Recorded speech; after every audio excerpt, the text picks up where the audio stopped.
Hi, folks. Today's broadcast is about Well, we're broadcasting about December 8th, which was Right. a couple days ago. Right. We're getting behind here. And the high point of, matter of fact, the whole thing about December 8th was about what? Petra, which was fabulous. It was so amazing to see these places carved into the sandstone hillside, and it's very, very cool. Right.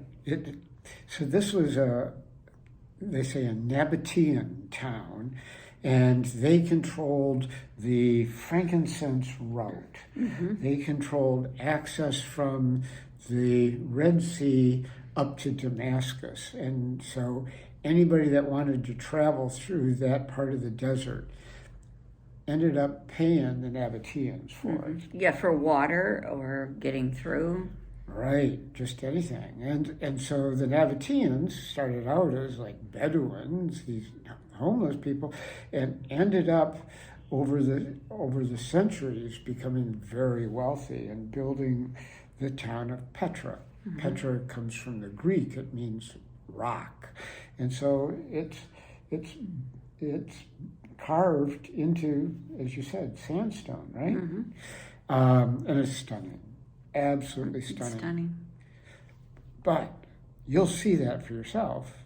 Mm-hmm. Just to give you some background, we got up early. We left to go into Petra at 6:45 in the morning.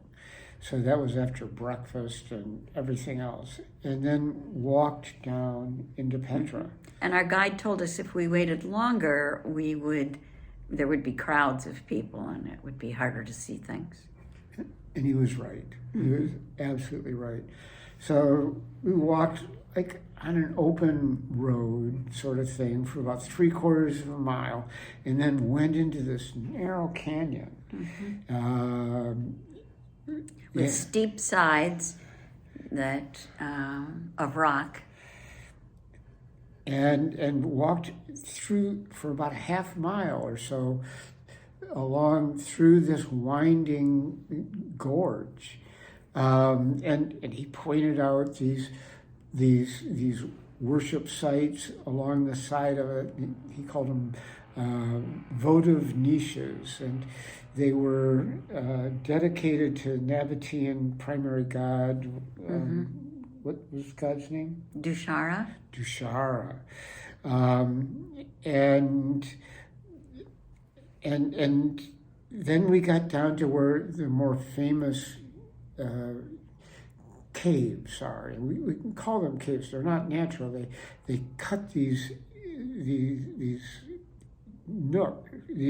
large rooms, these things into the sandstone with really elaborate fronts on them. And can I say at this point, Sure. The first major one is something they now call the treasury, but it was never used for that. In fact, I'm not even sure what it was used for. But the front of it has these like Greek columns. And what they said is as the Nabateans became more wealthy, they actually traded throughout the Mediterranean, in Greece, etc. And one of the Nabatean gods, they called him Phila-Hellenic, because they called him brother of the Greeks, because he was so entranced with Greek structures and the Greek society. So this first building that you see that's so dramatic was actually strongly influenced by Greece. Yeah, that's true. And this treasury, which was never a treasury, it was a tomb. I got to climb up the cliff with a guide and take pictures down on it, which was very exciting for me. So almost all of these tombs, family structures, have kind of the main place, I guess, where bodies were, and then they'll have a lower entrance into a room they call the triclinium. because there were 3 benches in there, and they don't really know what they did with that. Well, there were some that had entry rooms, and they thought that was used for the celebration of the dead, because they often buried more than one person in the same cave. Right, they were a family. Yeah, so there was like a mausoleum. Yeah, kind of like a mausoleum. So the front part was actually like a big room. And something of interest is that this site was inhabited by Bedouins until 1985, even when it was discovered by Europeans in the mid 1800s. A Swiss fellow, the Bedouins were living there, and they lived there until 1985 when it became a UNESCO World Site, a World Heritage Site, and the government moved them out and built some villages for the Bedouins. But the Bedouins are the only ones that can have concessions. So they have donkeys and try to sell you things, and camels and things like that. And many of them, we ran into people, our guide introduced us to some of the people that he knew that had been born in some of the caves there, right there in Petra, when the Bedouins lived there. Right. Yeah, this one shopkeeper, for instance, Lahi or whatever his name was, Lashi maybe. He had the shop, and the back of the shop, you'd go down into one of these caves, and he had it all with rugs and everything down in there. Yeah. And that was his family's place. Rugs and cushions and... Yeah. Right, so now he runs a shop out of it and lives up in one of the settlements. One of the things that they told us is that, and we could see photographic evidence of it, is that all these structures are eroding away. The sandstone seems to be soft enough that just weather or... What they were saying is that all the tourists, all the people, somehow or other increased the erosion of it. Yeah. But that doesn't really make a lot of sense to me, because it would be up on a cliffside where it's not like somebody was walking on it. So I don't know. But they're saying that it's going to be substantially deteriorated in another 10 or 20 years. I think it was a little longer than that. Could be. But it is deteriorating. Right. Right. So this whole Nabatean place of Petra started in pre-Roman times, and then in the latter part of the Roman period, it became Romanized, and then they started building some Byzantine churches there in the 6th or 7th century, I guess. And we went to one of these churches that I think had been built in the 7th century, that our guide, Jaffer, had worked on as an archaeologist. Mm-hmm. And that was very interesting. Mm-hmm. It was kind of off to the side, and there weren't a lot of other people there. And he pointed out where some scrolls, papyrus scrolls, had been found. And as he walked along, he would just reach down and pick up fragments of pottery, because they were just everywhere. Anyways, that was fascinating. Then we went to where we had lunch, another big buffet lunch. And on the way to the lunch restaurant, we walked by a couple of the really only recreated structures there that were built, as opposed to being excavated. One was the Great Temple that had been excavated and reconstructed to a certain extent by Brown University. Mm-hmm. And then the other one was Hadrian's Gate, which was presumably a gate that maybe Hadrian visited? That was what our guide said. Right. Our guide said Hadrian got around. So after lunch, we decided that we were going to continue the climb up to something called the monastery, which was described as a pretty healthy climb of 900 steps. and about an hour's About an hour. time. Uh-huh. So it was a bit of a challenge. Well, and a lot of it wasn't really steps. Yeah. It was a step that might have a bend in it, or it would just be rock where the step had worn off, and you have to try to get up that. Right. It had been heavily worn, heavily and the worn. road eroded by centuries of people walking up there. We got about halfway up, and I didn't know I thought we were way over halfway up, because we were up pretty high, and we were in front of this place. All along the path on either side are people trying to sell you things. And we stopped in front of this one, and I said, I'm really tired. I don't think I can keep going. So, you folks keep going. I'll go back. And the woman said, what? You need a donkey? Because a lot of people you could climb it on a donkey. And I said, no, And she said, oh, let me get you a donkey. And she called her sister up to bring the donkey up. And I rode the donkey the rest of the way. But it was kind of scary riding a donkey up that. It's clip-clopping and yeah. So I sure didn't ride the donkey down. Anyways, we eventually made it up to the monastery, and which was another striking building that was very similar to the treasury. Columns. And then from there, I went ahead and climbed another 20 minutes up to a lookout called the End of the World. And then hurried back down to Terry. And then we made the long descent. And I suffered on that descent.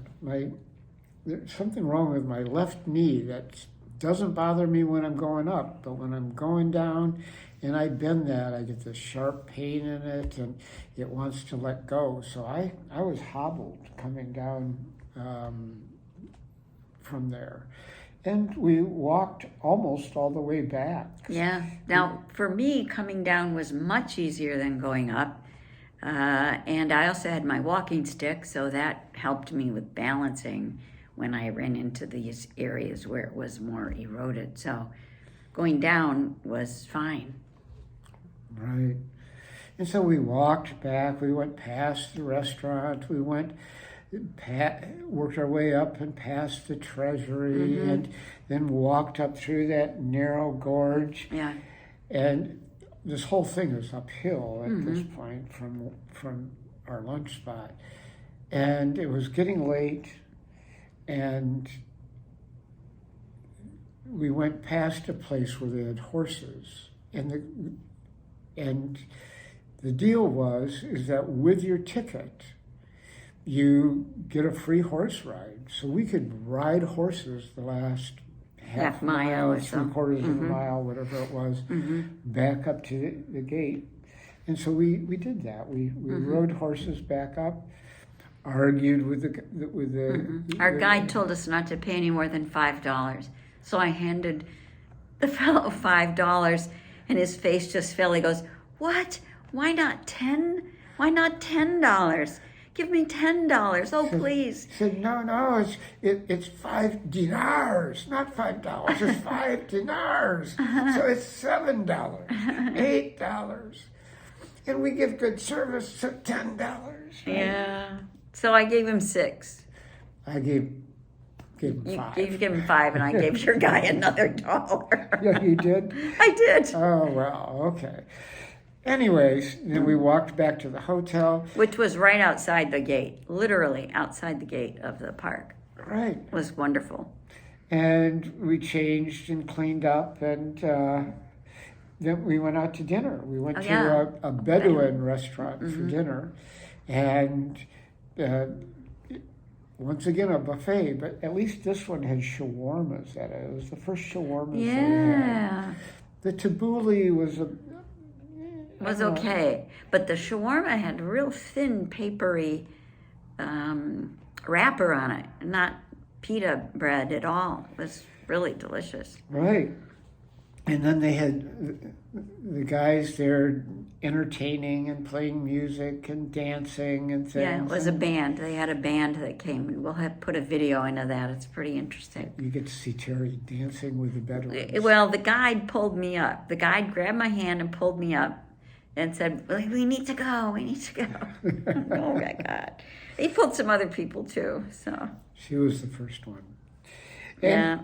And then after that, we went home and collapsed because we had done, what was it, 27,000 I had steps? 26,000 steps. Over 40-some stories of climbing up and down.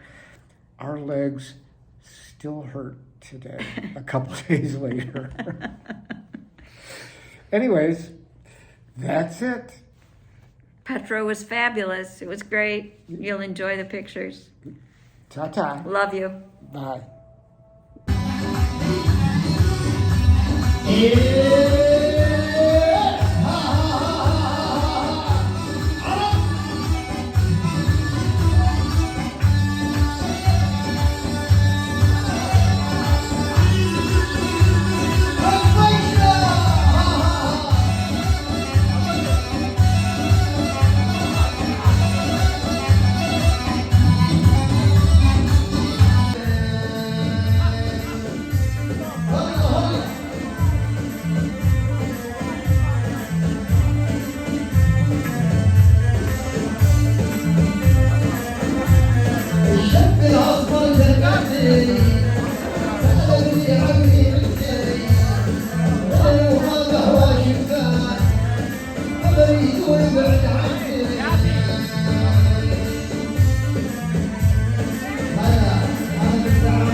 تحية كبيرة